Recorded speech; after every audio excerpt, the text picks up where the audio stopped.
Hey, it's another episode of Book Bites, and today I'm actually going to talk about two books, more so for consistency in that this author is really hard to find.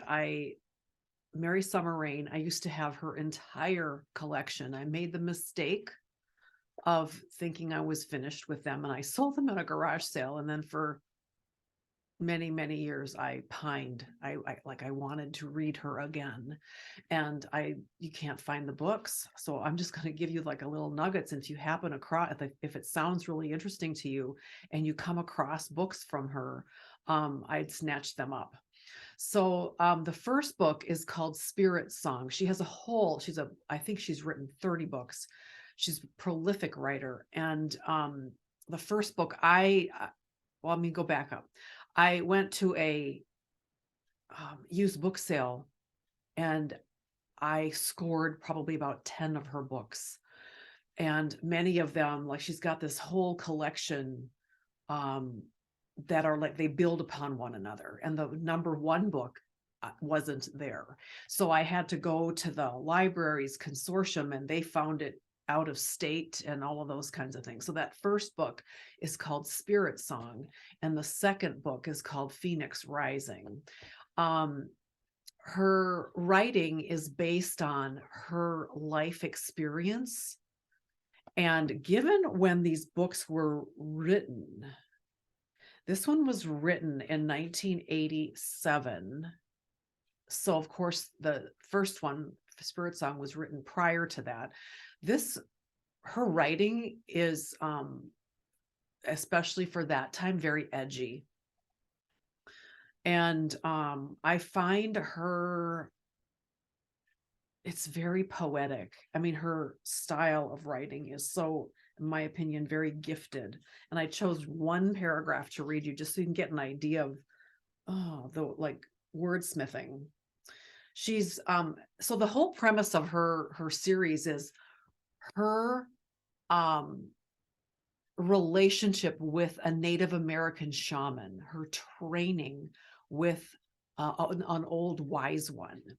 And she's in Colorado, and she would drive up into the mountains, and then she'd have to park and literally like walk up um, onto the property to this little tiny cabin. So this is just one paragraph. I made several turns down rarely used roads. My heart pounded with anticipation. Soon I could drive no further, and I walked through the wide section of jack pines, up a high hill, and down through a stand of glistening aspens.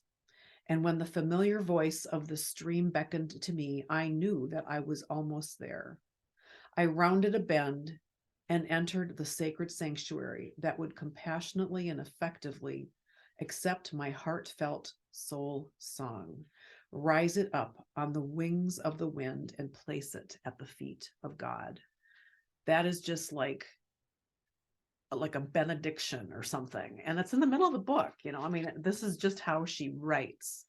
Some of the things are kind of like, whoa, that, like I said, they're edgy, and I'm way open-minded, and they're edgy for me. So take that for what you will. Interestingly, I don't know the situation or the controversy behind whatever the hell was going on with this book, but she wrote it in 87. It wasn't published till 93.